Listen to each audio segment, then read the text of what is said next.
इंसान जब भी कोई गलत कदम उठाता है तो उससे पहले एक षड्यंत्र जरूर बनाता है और अपने षड्यंत्र के तहत ये भरपूर कोशिश करता है कि अपने काम को अंजाम भी दे दे और कभी पकड़ा भी ना जाए।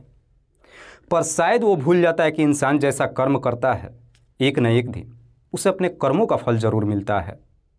आज की भी कहानी में सेम कुछ ऐसी होता है, जिसकी वजह से ना सिर्फ एक लड़का हमेशा के लिए इस दुनिया को छोड़ के चला जाता है, बल्कि उसके बाद कई लोग सलाखों के पीछे भी पहुंच जाते हैं। वाकई में दोस्तों, आज की जो कहानी है ये आपको भी सोचने और समझने पे मजबूर कर देने वाली है। नमस्कार, आदाब, मैं हसमुद्दीन और आप देख रहे हैं सफ़र क्राइम तक। आज की जो सच्ची घटना मैं आपको सुनाने वाला हूँ, ये घटना है उत्तर प्रदेश के रामपुर ज़िले की। रामपुर का एक थाना पड़ता है सैफनी।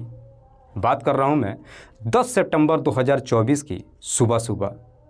दरअसल इसी सैफनी थाने में एक व्यक्ति फ़ोन करता है और पुलिस वालों से कहता है कि साहब, मैं मजरा मोहल्ले से बोल रहा हूँ। दरअसल हमारे गांव के बगल एक गन्ने के खेत में एक लड़के का डेड बॉडी पड़ा है, आप जल्दी से आ जाइए। पुलिस को जब इस तरह की सूचना मिलती है, पुलिस फ़ौरन अपने टीम के साथ जब घटनास्थल पर पहुँचती है तो देखती है कि वाकई में गन्ने के खेत में एक लड़के का डेड बॉडी तो पड़ा है, लेकिन उसका सर वहाँ पर नहीं था।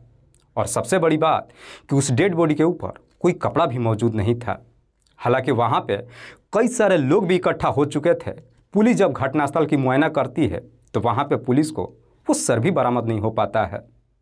लेकिन पुलिस जब उस डेड बॉडी के बारे में वहाँ पे मौजूद लोगों से पूछताछ करती है, तभी उन्हीं में से एक व्यक्ति जब उस डेड बॉडी को काफ़ी बारीकी से देखता है तो देखने के बाद उसे शिनाख्त कर लेता है और पुलिस वालों से कहता है कि साहब, मैं इस लड़के को जानता हूँ, जिसका नाम है सोनू अली। दरअसल सोनू जो बिलारी थाना के अंतर्गत रुस्तमपुर गांव का रहने वाला है। हालांकि वो व्यक्ति जब सोनू का नाम लेता है, पुलिस उस व्यक्ति से भी सवाल करती है कि आखिरकार बिना सर के तुमने इस डेड बॉडी का शिनाख्त कैसे कर लिया। इस पे वो व्यक्ति पुलिस वालों को जवाब देता है कि साहब, सोनू मेरा दूर का एक रिश्तेदार है। दरअसल मैं इस डेड बॉडी का उसके पैर के अंगूठों से पहचाना हूँ। दरअसल सोनू के पैर का जो अंगूठा था वो हल्का सा दबा हुआ था। वो व्यक्ति जब इस तरह की बातें कहता है, पुलिस उसके बातों पे यकीन तो नहीं करती है, लेकिन पुलिस के सामने कोई दूसरा रास्ता भी नहीं था। इसीलिए पुलिस अब सच्चाई पता लगाने के लिए बिलारी थाने में फ़ोन करती है और बिलारी थाने के पुलिस वालों से कहती है कि आप लोग जाकर सोनू के बारे में पता कीजिए। दरअसल सोनू जो रुस्तमपुर गाँव का रहने वाला है, जिसके अब्बू का नाम है साबिर अली। पुलिस जब साबिर अली का नाम लेती है, उसके बाद से बिलारी थाने के पुलिस भी जवाब देते हुए कहती है कि दरअसल सोनू कल से ही लापता है। दरअसल रात के करीब 10 बजे के आसपास सोनू के अब्बू साबिर अली थाने में आया था और अपने बेटे का गुमशुदगी का रिपोर्ट दर्ज करा करके गया था।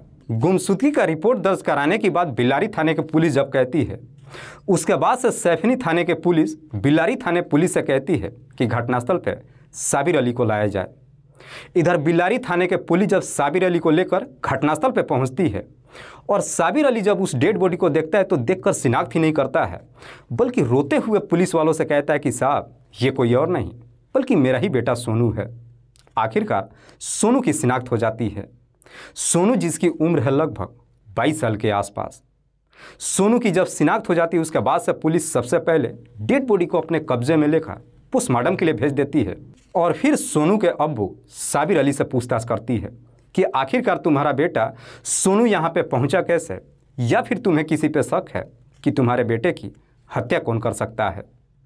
इस पे साबिर अली पुलिस वालों को जवाब देते हुए कहता है कि साहब, मेरा बेटा मेरे ही गांव के एक दुकान में सिलाई का काम करता था। दरअसल सैफनी गांव में उसका ननिहाल था, जो अक्सर अपने नानी के घर आते जाते रहता था। लेकिन इसी सैफनी गाँव के एक लड़की के साथ में मेरे बेटे का प्रेम प्रसंग चल रहा था, जिस लड़की के भाई का नाम है सद्दाम अंसारी। दरअसल मेरे बेटे की हत्या किसी और ने नहीं बल्कि सद्दाम अंसारी ने ही किया है। साबिर अली जब सद्दाम का नाम लेता है, पुलिस साबिर के ही तहरीर पे सद्दाम को थाने में बुला लेती है और पुलिस जब सद्दाम से सोनू की हत्या के बारे में पूछताछ करती है तो सद्दाम भी बिना किसी सख्ती दबाव का अपना जुर्म ही नहीं कबूल करता है, बल्कि पुलिस वालों से कहता है कि हाँ साहब, सोनू की हत्या मैंने ही किया है, लेकिन सबसे बड़ी बात कि मुझे अपने किए पे कोई पछतावा नहीं है। लेकिन सद्दाम जब इस हत्या की पूरी कहानी बताता है तो वाकई में इसे सुनने के बाद हर किसी के शरीर के रोंगटे खड़े हो जाता है। दरअसल इस कहानी की शुरुआत होती है घटना से ठीक लगभग 1 साल पहले। सोनू जो अक्सर अपने ननिहाल सैफनी गांव में आते जाते रहता था। दरअसल 1 साल पहले सोनू अपने नानी के गांव एक शादी समारोह में आता है। इसी शादी समारोह में सोनू की एक लड़की से मुलाकात होती है जिसका नाम है महनाज। महनाज जिसकी उम्र है लगभग 20 साल, जो ITI की पढ़ाई कर रही है। दरअसल महनाज के परिवार में उसके अम्मी अबू के अलावा एक बड़ा भाई है जिसका नाम है सदाम अंसारी। सदाम ज़्यादा पढ़ा लिखा तो नहीं है लेकिन काफ़ी समझदार है। शादी समारोह में सोनू जब पहली बार महनाज को देखता है तो महनाज की खूबसूरती देख पहली नज़र में उसे अपना दिल दे बैठता है और फिर महनाज के करीब आने के लिए उसके पास आकर उससे बातचीत करने लगता है। हालांकि महनाज भी जब पहली बार सोनू से बातचीत करती है तो पहली बार में ही कहीं ना कहीं सोनू की बातें उसे पसंद आ जाती है, जिसकी वजह से शादी समारोह में सोनू और महनाज के बीच में दोस्ती नहीं होती है बल्कि अपना अपना मोबाइल नंबर भी शेयर कर लेते हैं। उसके बाद से अक्सर फ़ोन के जरिए बातचीत करने लगते हैं और आखिरकार बातचीत करते करते सोनू और महनाज के बीच में प्रेम प्रसंग शुरू हो जाता है। दोनों के बीच में जब प्रेम प्रसंग शुरू होता है, जब भी मौका मिलता है एक दूसरे से मुलाकात भी करते हैं। लेकिन एक दिन सोनू और महनाज जब बैठ करके बातचीत कर रहे होते हैं, उसी वक्त ही सोनू महनाज का कुछ फ़ोटो अपने मोबाइल में कैप्चर कर लेता है। हालांकि सोनू जब महनाज का फ़ोटो खींचता है, महनाज इसका विरोध करती है, लेकिन सोनू उसे समझाते हुए कहता है कि तुम्हें घबराने की कोई ज़रूरत नहीं है। दरअसल ये फ़ोटो मैं सोशल मीडिया पे पोस्ट करने के लिए नहीं लिया हूँ बल्कि अपने पास रखने के लिए खींचा हूँ। उसके बाद से महनाज भी कोई विरोध नहीं करती है। लेकिन दोनों के बीच में जब प्रेम प्रसंग शुरू होता है, जैसे ही कुछ महीने का समय गुजरता है, आखिरकार इस बात की जानकारी महनाज के गांव के कुछ लड़कों को मालूम चल जाता है। गांव के कुछ लड़कों को जब मालूम चलता है वो तरह तरह की बातें करने लगते हैं और आखिरकार एक दिन उड़ती हुई ये खबर महनाज के बड़े भाई सदाम अंसारी के कानों तक पहुंच जाती है। हालांकि सदाम को जब अपनी बहन के बारे में इस तरह की बातें मालूम चलती है, सदाम को यकीन नहीं होता है। इसीलिए सदाम अपनी बहन से पूछने के बजाय सच्चाई पता लगाने लगता है। सदाम जब थोड़ी सी कोशिश करता है, आखिरकार सदाम को यह मालूम चल जाता है कि वाकई में उसकी बहन का सोनू अली के साथ में प्रेम प्रसंग चल रहा है। हालांकि सदाम को जब अपनी बहन की सच्चाई मालूम चलता है, सदाम बड़ी समझदारी से कदम उठाता है। सदाम जब अपने घर पे जाता है, अपनी बहन को एक अलग कमरे में लेकर के जाता है और उससे सोनू के बारे में पूछताछ करता है। पहले तो महनाज अपने भाई से झूठ बोलती है, लेकिन सदाम जब उससे कहता है कि मुझे सारी सच्चाई मालूम चल चुका है, सच मुझे बता दो, आखिरकार महनाज अपने भाई से सारी सच्चाई बता देती है। कहती है कि हाँ, मेरा सोनू के साथ में प्रेम प्रसंग चल रहा है और मैं उससे कई बार मुलाकात भी कर चुकी हूँ। इस पर सदाम अपनी बहन को समझाते हुए कहता है कि तुम्हें मालूम है ना कि सोनू सिलाई का काम करता है और तुम ITI की तो पढ़ाई कर ही रही हो, साथ ही साथ पुलिस की भी तैयारी कर रही हो। जरा सोचो कि अभी से ही अगर तुम प्रेम प्रसंग में पड़ जाओगी, तुम्हारे करियर का क्या होगा। तुम्हें अच्छी तरीके से मालूम है कि 12वीं के बाद से अम्मी अबू तुम्हें पढ़ने की इजाज़त नहीं दे रहे थे, लेकिन तुम पढ़ने में रुचि रखती थी, इसीलिए मैं जोर ज़बरदस्ती करके कैसे भी तुम्हारा दाखिला ITI में करवा दिया। अब अगर तुम इस तरीके से रास्ते पे चलोगी तो मैं खुद ही तुम्हारा पढ़ाई रुकवा दूंगा। जब उसकी पढ़ाई रोकने की बात कहता है, महनाज को अपना फ्यूचर लेकर चिंता सताने लगता है। दरअसल महनाज जो अपने भाई को पसंद तो करती ही थी, अपने भाई की हर बात भी मानती थी।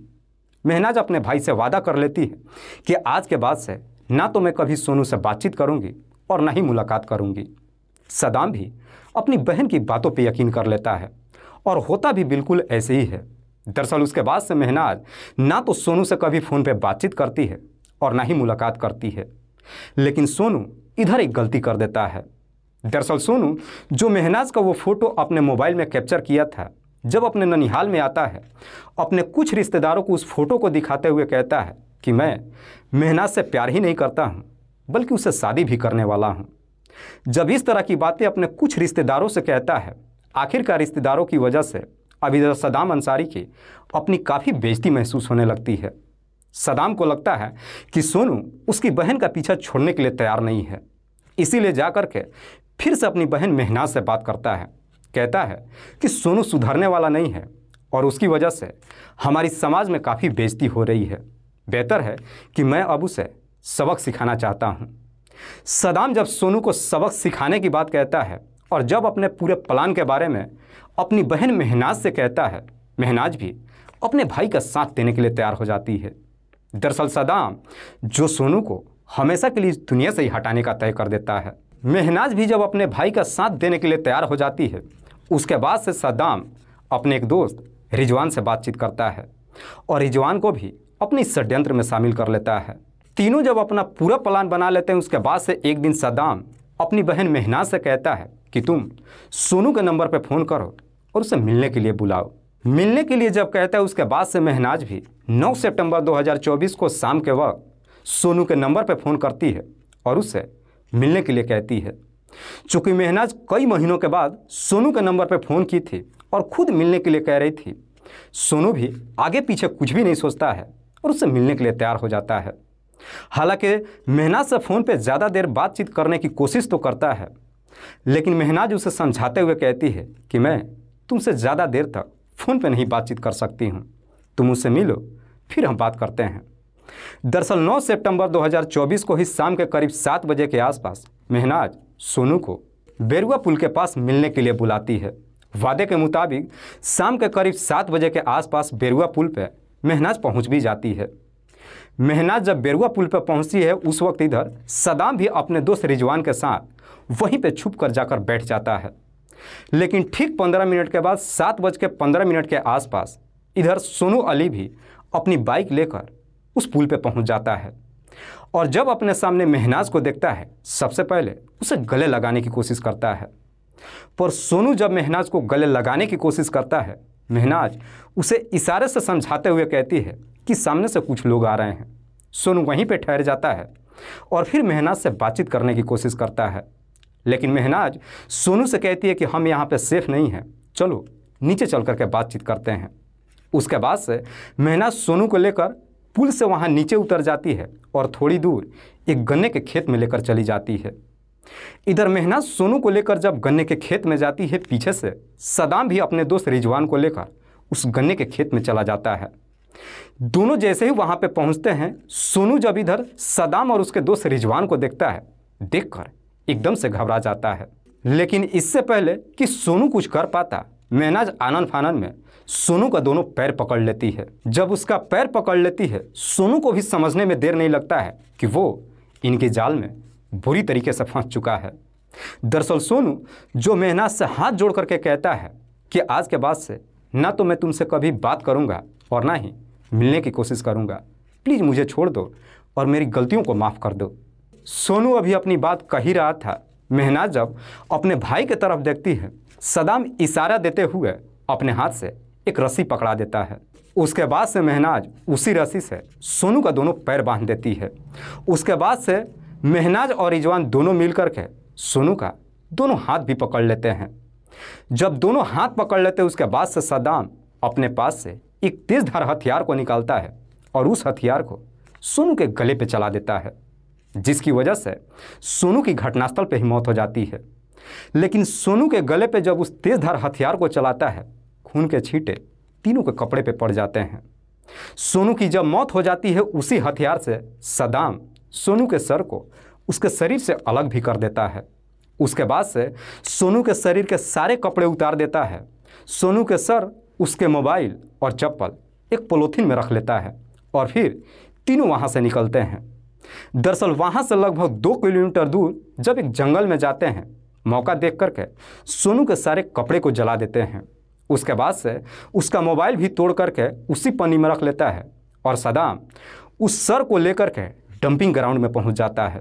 दरअसल सदाम जो कि नगर निगम में कूड़ा को ट्रैक्टर पर लोड करके फेंकने का काम करता था, सोनू के सर को भी ले जा करके उसी डंपिंग में फेंक देता है, ये सोच करके कि अगली सुबह जब मैं ट्रैक्टर से कूड़ा लेकर के आऊँगा, उसी कूड़े में इसके सर को दबा दूंगा। उसके बाद से तीनों मौका निकाल करके अपने अपने कपड़े बदल लेते हैं और फिर अपने घर चले जाते हैं। इधर देर रात तक भी सोनू जब अपने घर पे नहीं पहुंच पाता है, 9 सितंबर 2024 को रात्रि के करीब 10 बजे के आसपास सोनू के अब्बू साबिर अली बिल्लरी थाने में जाता है और अपने बेटे का गुमशुदगी का रिपोर्ट दर्ज करा देता है। वाकई में सद्दाम जब ये पूरी कहानी पुलिस को बताता है, पुलिस सबसे पहले सद्दाम को लेकर उसके बताए हुए जगह पर जाती है और आखिरकार उस डंपिंग ग्राउंड से सोनू का सर भी बरामद कर लेती है। उसके बाद से पुलिस सद्दाम की बहन महनाज और दोस्त रिजवान, इन दोनों को भी हिरासत में लेकर आती है। पुलिस जब इन तीनों को गिरफ्तार कर लेती है, अगले दिन जिला अदालत में पेश करती है, जहां से इन तीनों को जेल भेज दिया जाता है। दोस्तों, इस पूरी घटना के बारे में आप क्या सोचते हैं? आप अपनी राय हमें कमेंट बॉक्स में ज़रूर दीजिएगा।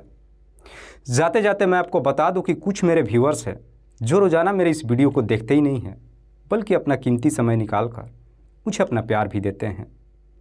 जिनमें से एक का नाम है सूरजपाल। सूरजपाल जो शाहजहांपुर उत्तर प्रदेश के रहने वाले हैं। दूसरे मेरे व्यूअर हैं सुंदर सिंह। सुंदर सिंह जो ज़िला अलीगढ़ उत्तर प्रदेश के रहने वाले हैं। तीसरे मेरे व्यूअर हैं मनोज। मनोज जो चंडीगढ़ शहर के रहने वाले हैं। चौथे मेरे व्यूअर हैं प्रदीप कुमार शुक्ला। प्रदीप कुमार शुक्ला जो सेवापुरी पाली ज्ञानपुर भतोही के रहने वाले हैं। लास्ट मेरे व्यूअर हैं हरीश चंद्र यादव। हरीश चंद्र यादव जो सऊदी अरब में रहकर के नौकरी करते हैं और वहीं से मेरी इस वीडियो को देखते हैं। मैं अब तमाम व्यूअर्स को तहे दिल से शुक्रिया अदा करता हूं। कल फिर मिलते हैं एक और नई सच्ची घटना के साथ। तब तक के लिए जय हिंद, जय भारत।